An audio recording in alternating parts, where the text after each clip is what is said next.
Good morning. We are presenting a case of angle closure. A 30-year-old male was presented with sudden onset of pain, redness, intolerance to light, both eyes since 2 days.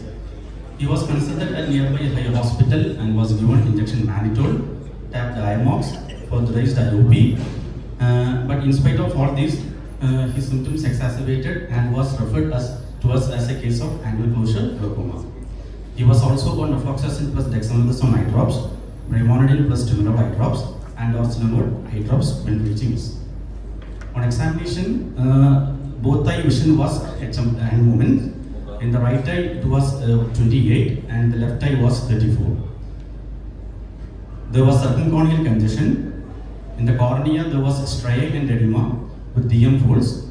The AC was shallow, the pupils was dilated, and there was pigments on lens. There was no any signs of conjunctival congestion or chemosis, no iris pupillary changes or whirling of iris.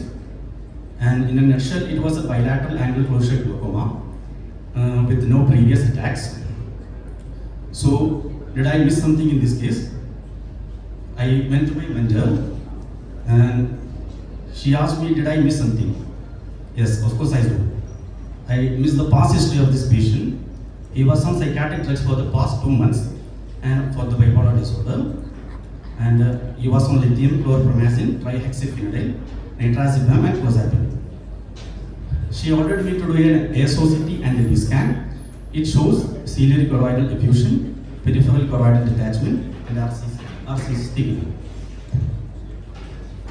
So this is a 30-year-old male with uniformly AC shallow, and here I would like ISOCT and B scan. I would like to emphasize that it basically gives us the mechanism of angle closure. So here there is a ciliochoroidal effusion contributing to the angle closure.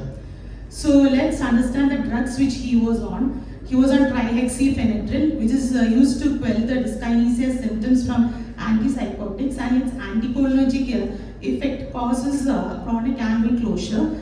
Next drug he was on chlorpromazine, which is a typical antipsychotic with anticholinergic and antiadrenergic effect, again causing angle closure. Lithium is a typical antipsychotic, although it has anticholinergic and antiadrenergic effect. The reports on lithium causing angle closure is rare. Lithium toxicity is reported with excessive thirst, weight gain, heart failure and all.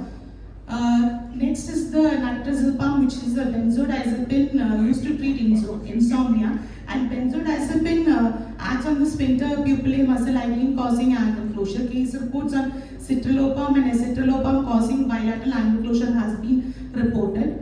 Clozapine, he was on clozapine also, which is an atypical antipsychotic with anticholinergic effect and other ocular side effects, again contributing to angle closure. So all these anticholinergics, due to their synergistic action, that is all antipsychotics, due to the synergistic action, it contributes towards angle closure, and when sulfa drug, that is acetazolamide, is given, it causes ciliary body edema and ciliochoroidal effusion, again displacing the lens iris diaphragm anteriorly and causing AC shallow. So we consulted with the psychiatrist, and he had reduced his medications and some were discontinued. For this case, oral and topical steroids were given to reduce the effusion. Cycloplegics were given, atropine was given for this case.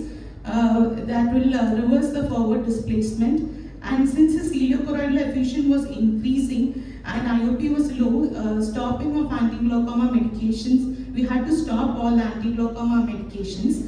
And effective communication with the relatives regarding his disease condition was done.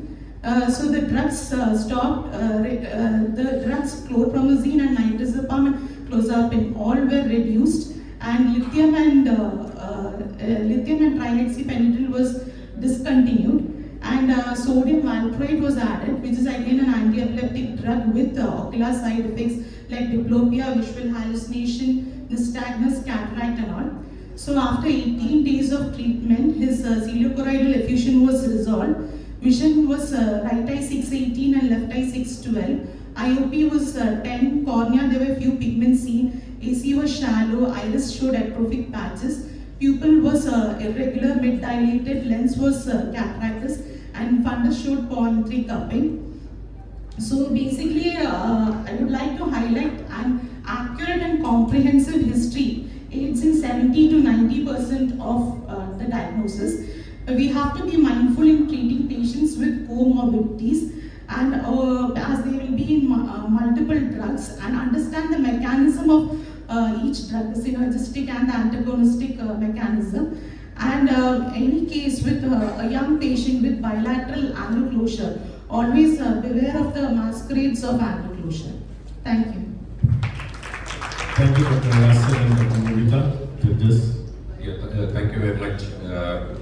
With my wife as a psychiatrist, I can say that there was what struck me was the fact that this polypharmacy was happening on the psychiatry side, and often in private practice there is a pressure to elevate the symptoms as soon as possible, which leads to individuals using multiple drugs, sometimes at non-optimal doses, rather than trying to step up the dosage. And so I think that would be the cause for the polypharmacy and the multiple drug use there.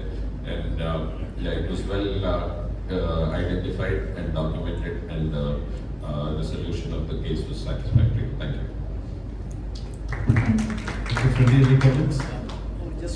We had two patients, young patients with ankle closure, bilateral ankle closure, and we had the diagnosis for both also. It was a good learning experience for our sitting.